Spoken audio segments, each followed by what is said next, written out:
In a town that lives on rumor and cashes in on spectacle, silence can be the loudest move a player makes. When Diane Jenkins Abbott stepped back from Genoa City's relentless glare, the decision looked personal. An exhausted woman choosing breath over battle, but the timing and the ripples it sent through boardrooms and living rooms alike suggested something more deliberate, almost surgical. She had watched Jabot ride a bull market of trends while predators circled their legacy formulas and their next-generation patents, and she had felt the floorboards shift underfoot.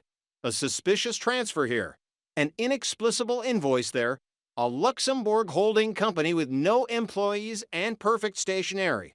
The email that finally snapped everything into focus didn't scream, it whispered. A routine regulatory query about a dormant European subsidiary asked for documentation no one at Jabot could produce, and attached to it was a purchase order key to Electrum Syndicate, a name that belonged to no vendor in the system, but had already siphoned consulting fees across 3 currencies. Diane recognized the shape of a Trojan horse. It was the kind of slow, bloodless theft corporate raiders prefer because no one notices until the crown jewels are already in a different vault. She did not stage a press conference or call a board vote. She booked a flight, left Jack a note with more reassurance than detail, and stepped into the quiet where real work gets done. Back home, the vacuum did what vacuums do. It sucked in heat, light, and opinion. Kyle, still stung by the last round of family skirmishes and yet itching to prove he could lead beyond the shadows of the people who raised him, read Diane's absence as both insult and opportunity. Ashley returned from her own fronts with a chemist's precision and a sister's impatience, asking the kind of questions that turn kitchens into courtrooms. Who knew what? When?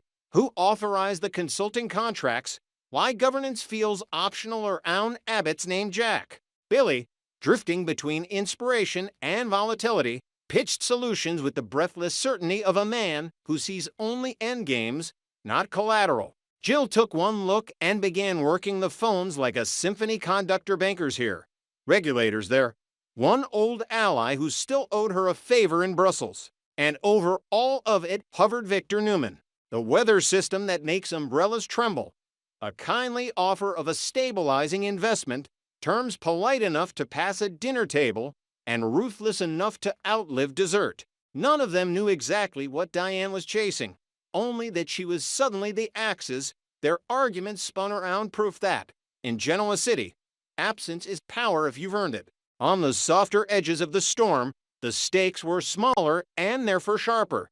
Harrison, perceptive in the way children are when the energy of a house shifts and the grown-ups talk in careful voices, asked direct questions no adult wanted to answer directly. Claire Grace Newman, building a new life molecule by molecule after a past that would crush most adults, stepped into the breach. Diane left with the unshowy competence of someone who knows redemption is a daily chore. She color-coded Harrison's school calendar, learned who on the Jabot staff kept an extra set of lab keys just in case, and started connecting dots no one had bothered to line up because they weren't dramatic enough for a teaser trailer. An invoice routed through Olivet Maritime, SARL, a shipping shell that existed mostly on letterhead. Match dates with a Riviera trade show the fashion press calls a festival and corporate investigators call a bazaar. Claire slid the findings to Jack with a note that didn't boast, just clarified the money trail intersects with nice. If Diane had gone looking for the leak, this is where the pipes would sing. Audra Charles heard the same guitars Claire heard and decided to drown them out with drums. She had been running hot and fine ambition without a seatbelt, proximity to power without a harness, and the feeling of losing altitude turned her pragmatic cruelty up a notch. In her updated mythology, Claire was the reason her deals wobbled and her alliances curdled. Claire was the weak link, the unsprung trap, the girl who could be blamed without accruing the kind of enemies who make lawyers richer. Holden Novak, whose relationship with Audra had always moved like a storm you keep thinking has passed until you see the next flash, stepped into her path with the kind of warning that doubles as a prophecy. Tread lightly with Claire. Because if certain truths surface, I'll go on with my life and you won't. The words sounded casual, even generous. The math behind them was not. Whatever he and Audra shared, whispers point to a child that vanished into secrecy rather than a crime that courts might catalog could survive its exposure by shedding a skin. Audra, who has built her fortune from story and smoke, would find that kind of exposure corrosive at every layer. So she did what frightened people do when cornered. She swung at the nearest target and hoped the sound would distract the room.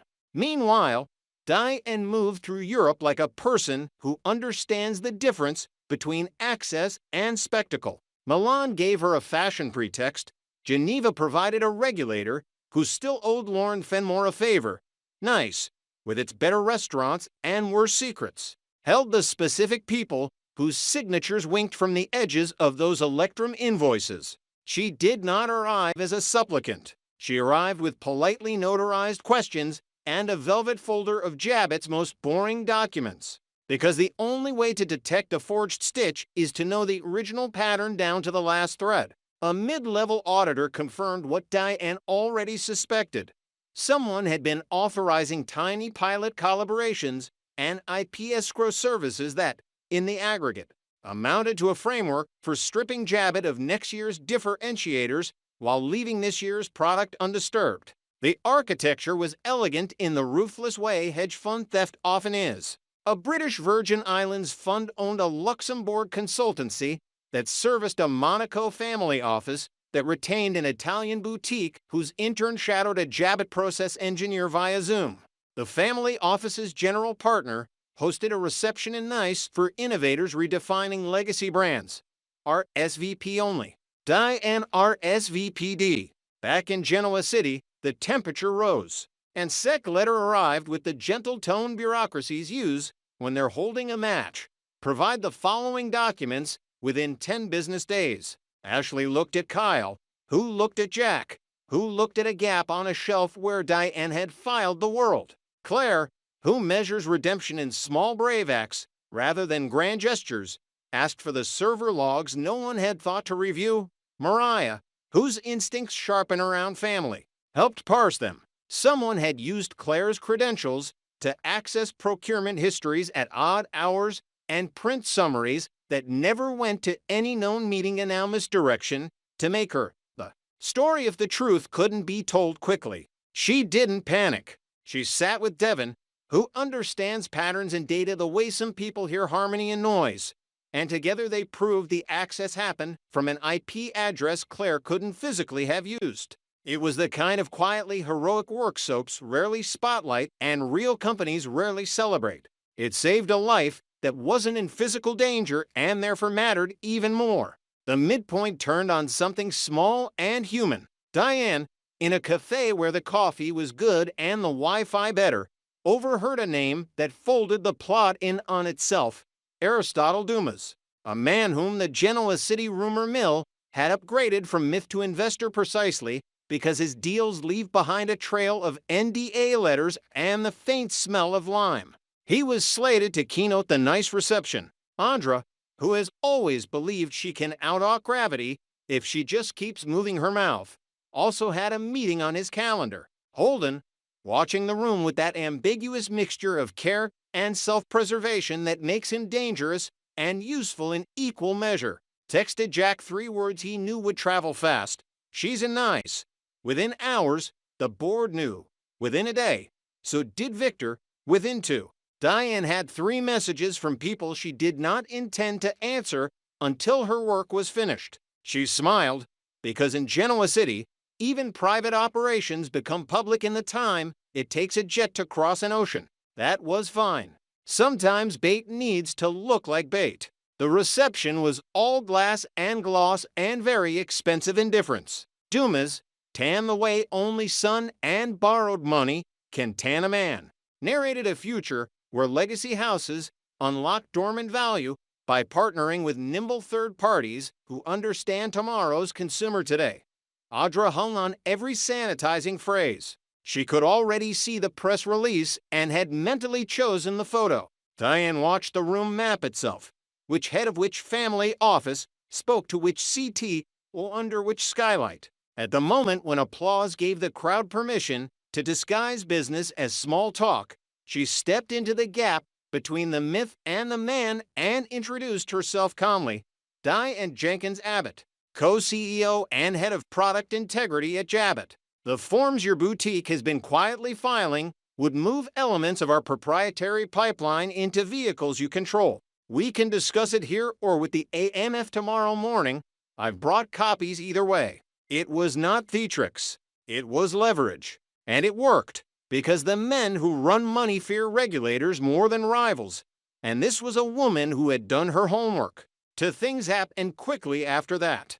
First, Holden slid next to Audra and spoke softly enough that only she could hear.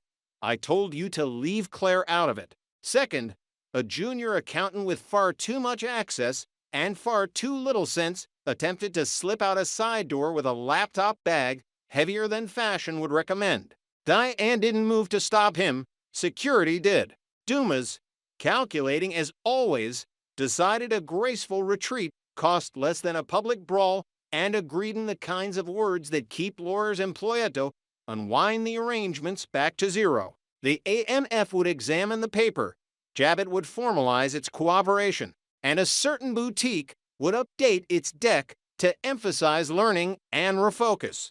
Audra stood still in a way that gave away more than any speech could. She had bet on speed and secrecy.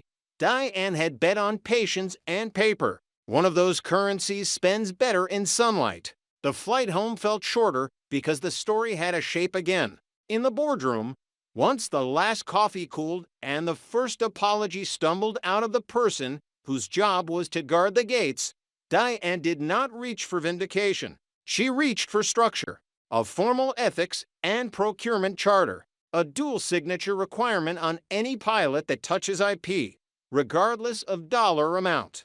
Quarterly third-party audits run by a firm that does not care who sits at Thanksgiving next to whom. She asked Kyle to chair the implementation because she trusted him to turn a roadmap into muscle memory. She told Ashley the lab got first pick on headcount increases because protecting invention is what protects everything else. She told Jack she needed him to remind the building that families can be kind and still be accountable. Then she went to see Harrison. She promised nothing she could not deliberately, that she would keep showing up, that work would not become an excuse to disappear, that grown-ups could fix things they broke. The house felt lighter by an ounce that night, which is almost houses can handle at once. The aftermath belonged to quieter rooms and longer views. Claire filed a neat report with names, times, and IP addresses, not for praise, but because paper is how you teach future you to remember. Devin sent a note that said, "I'm proud of how you held your ground." Mariah forwarded it with a heart, because some messages deserve to be seen twice. Victor, having offered his umbrella and been refused with gratitude and receipts, retreated to his study and smiled like a man who appreciates a worthy opponent because worthy opponents make the game better. Ashley called Tracy, and they talked for an hour about the strange mercy of siblings who learn and unlearn each other until they finally get it right. In an apartment with too many windows, Audra placed her phone face down and did not move for a long time. She would tell herself a new story tomorrow. Tonight, the silence insisted on honesty. Holden, who understands that some truths do not need a microphone, poured to fingers of something expensive and decided to wait. Secrets survive by momentum.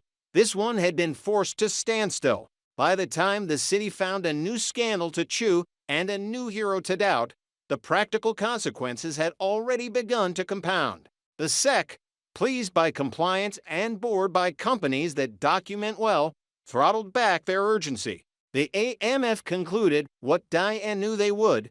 Intent can be inferred, but isn't always prosecutable. Dissolution and disclosure would suffice. The boutique rebranded within the quarter, as boutiques do when their last presentation stops getting return emails. Attrition quietly removed the last of the hires who had believed pilot meant permission.